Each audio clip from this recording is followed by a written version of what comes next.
Assalamualaikum warahmatullahi wabarakatuh. Di video kali ini saya akan mentutorialkan cara memperbaiki dudukan baut oli di bagian crankcase motor Supra X125. Itu sudah aus, rusak ya. Nah, bisa kita lihat sendiri di dalamnya itu banyak semacam seng yang masuk ke bagian filter. Nah, ini bautnya seperti ini ya teman-teman. Jadi ini kendalanya rembes terus ya, jadi bocor. Nah, kita pasang dulu ya filternya seperti ini. Nah, sengaja saya bongkar supaya lebih maksimal cara pengerjaannya ya. Tidak ada bekas serbuk yang masuk ke bagian dalam. Kemudian kita kasih kain ya di bagian lubangnya. Kemudian filternya kita pasang juga. Jadi posisinya seperti ini supaya saat proses pengeboran bagian serbuk hasil dari pengeboran itu tidak masuk ke lubang tersebut ya. Kemudian kita gunakan mata bor 12,5 mili. Usahakan proses pengeborannya lurus ya teman-teman. Dipastikan lurus dan jangan terlalu dalam juga, takutnya kena ke filternya ya. Nah, seperti ini. Ini udah cukup ya teman-teman, udah cukup. Kemudian kita sediakan mata tap M14 ya.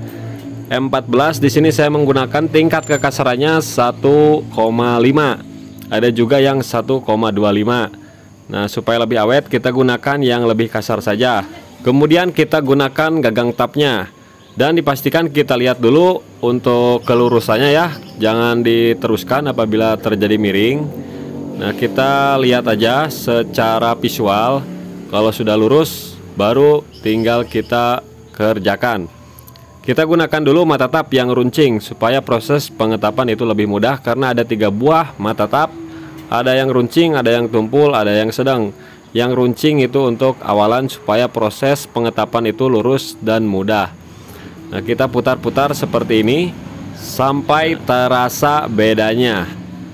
Nah, oke, setelah agak masuk seperti ini tinggal kita lepas lagi teman-teman ya. Lepas, kita ganti aja menggunakan mata tap yang lebih tumpul. Nah, ujungnya tumpul ya. Nah, seperti ini. Jadi proses ini aman banget ya teman-teman. Karena dari sebelum-sebelumnya kan teman-teman banyak yang menyarankan buka bak koplingnya ya. Kalau tanpa buka bak kopling kan saya kasih kain ya di bagian dalamnya. Namun itu tidak 100% aman juga. Tapi yang lebih aman ya seperti ini. Kita bongkar kopling sekaligus proses pergantian partnya. Nah, oke, setelah semua beres ya teman-teman seperti ini. Tinggal kita lepas kainnya.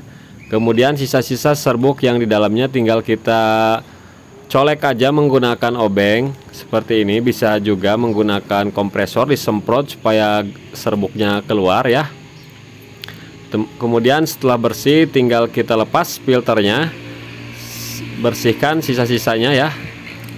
Sisa-sisanya sedikit banget. Nah, setelah bersih kemudian tinggal kita pasang ring aluminium untuk mencegah dari kebocoran dan juga saat pengencangan baut itu tidak mudah selek lagi kedudukannya karena ring aluminium itu lunak ya teman-teman, beda dengan ancuran sama besi. Jadi yang kalah nanti aluminiumnya yang melebar ataupun melar.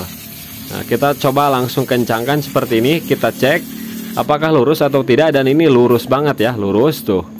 Kalau misalkan miring kan ring aluminiumnya pasti ngangkat, jadi nanti bocor lagi. Nah, setelah itu tinggal kita lepaskan lagi. Ini proses pengetesan dulu ya. Kalau misalkan udah terlanjur miring ya, teman-teman tinggal kasih lem ataupun seal tip supaya tidak terjadi miring. Nah, ini udah oke. Jadi seperti itulah tutorial.